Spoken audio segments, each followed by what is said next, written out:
Olá, sejam todos muito bem-vindos a mais um Nerd Rider. O que a gente vai falar hoje? Vamos falar de Star Wars, vamos falar de Os Últimos Jedi. Pois bem, meus jovens, assisti ao filme ontem, bem fino, bem elegante, bem rico. Assisti na sala de luxo, tomando um martini estilo James Bond, comendo um hambúrguerzinho e uma coxinha, um negócio desse, enfim. Fui assistir eu, a Dona Lindona e minha parenta, uma amiga minha. E saímos de lá muito satisfeitos com o filme. Eu saí muito satisfeito. Essa minha amiga, parenta, Júlia, ela já tinha visto o filme antes, viu de novo com a gente, mas eu e a Dona Lindona a gente não tinha visto o filme e eu gostei bastante. Fiquei preocupado por que as pessoas querem tirar o filme do cânone e por que tanta revolta e blá blá blá. Eu não consigo entender, as pessoas às vezes é difícil. Talvez as expectativas estivessem altas e eles não souberam lidar com o fato de não ter as coisas que eles queriam. Enfim, pra mim o filme foi muito bom. Teve um defeito bem grande que eu vou falar daqui a pouco, mas de maneira geral ele é um filme que agrada. Não posso nem dizer agrada aos fãs, porque a galera tá querendo fazer, né, abaixo-assinado. Enfim, eu não sei nem o que dizer. Eu posso dizer assim, me agradou. Agradou a Dona Lindona e agradou outras pessoas que eu conheço também. Teve problemas? Teve. É normal, não existe filme... Não, existe filmes perfeitos sim. Mas é difícil existir um filme perfeito que agrade a todos e que não tenha nenhum defeito. Mas vamos lá, vamos por partes. A trilha sonora é aquele padrão, tá no padrão do Despertar da Força. Eles pegam alguns temas que já foram trabalhados na franquia como um todo e aí modificam, dão um twistzinho, muda um tonzinho aqui, pega um pedacinho, faz uma modificação, eles modulam, e aí vai. Então trilha sonora não tem o que falar, tá bacana. Inclusive tem um momento de destaque que a ausência da trilha sonora complementa a cena de uma maneira muito bonita, mas eu não vou dar spoiler não, podem ficar tranquilos, tá? A atuação dos personagens principais, depois eu vou falar do roteiro. Daisy Ridley tá show de bola, a atuação dela pra mim é sensacional, menino. Eu não consigo, a gente tava até falando aqui, eu e a Dona Lindona, a gente não consegue ver outra pessoa fazendo o papel de Rey. Ela tava dando uma entrevista dizendo que eu não tô fazendo nada demais, eu dei sorte de pegar o papel. Eu discordo dela, né? Mas porque se não fosse ela, o carisma que ela passa, o sentimento que ela consegue passar, ela passa tudo de maneira muito natural, como a Dona Lindona disse. Ela falou assim, a forma como ela se expressa é muito natural, velho. Eu realmente vejo que ela é a Rey. Eu não tem aquele lance de você tá assistindo o filme e você sabe que aquilo é uma pessoa interpretando um papel. Pelo menos com ela, o que eu sinto é que ele é realmente a Rey, que a Rey existe e que ela tá ali realmente passando por aquilo. Então a atuação dela, show de bola. John Boyega, ele também atua bem, só que eu acho que o problema não é ele atuando, e sim o personagem. O personagem ficou meio naquela de pra onde que eu vou, o que que eu faço. No outro filme ele tinha um propósito muito grande, ele era a pessoa que ia dar informações. Aí eles reutilizaram essa ideia nesse filme, de ele ser o cara que sabe as informações de como o Império, de como a Nova Ordem funciona. Mas além disso ele colocam ele numa missão e essa missão é inútil e eu vou falar disso daqui a pouco. Adam Driver, aí é que eu acho que onde o bicho pega. Ele como ator não me impressiona, não justifica, sei lá, Eu digo que tem uma coisa interessante sobre ele, que é a linguagem corporal dele. Sabe, ele criou vários trejeitos pro Kylo Ren, pro Ben Solo, que isso eu dou meu thumbs up pra ele, ponto positivo. Toda vez que ele tá andando, ele parece que puxa a perna direita, que ele tá mancando. Ele difícil, mesmo quando ele tá com a coluna ereta, você sempre vê uma postura mais pra dentro do ombro dele, principalmente naquela cena totalmente desnecessária, né? Não tinha por que acontecer aquilo, mostrar aquilo na verdade. Quem assistiu o filme vai saber, quem não assistiu não fica tranquilo que não é spoiler, porque tá fora de contexto. Mas você vê a forma dele andar, reparem nisso quando vocês forem assistir, a forma como ele anda, a forma como ele se porta, alguns traquejos que ele vai adicionando. Com relação ao figurino também, deram uma incrementada no figurino dele num acessório que fez uma diferença muito grande na imponência que ele passa.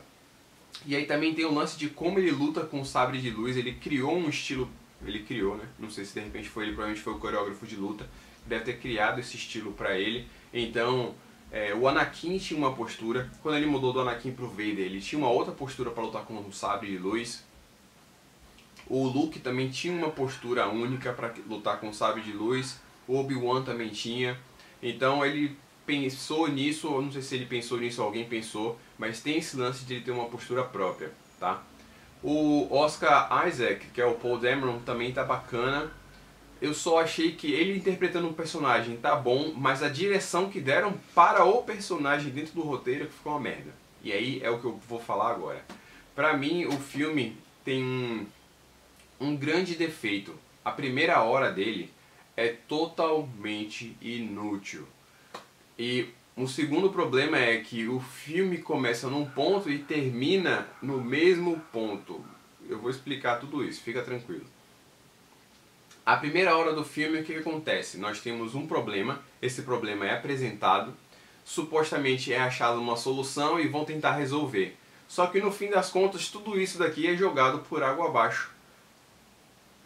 Então, se você retirasse tudo isso e partisse para 1h40 restante do filme, 1h20, sei lá quanto é, você teria um filme muito mais conciso, muito mais impactante, digamos assim, porque justamente nesse 1h40 que fica pro final é que você tem as cenas épicas, você tem os combates épicos, você tem as resoluções, as respostas das perguntas que foram lançadas anteriormente.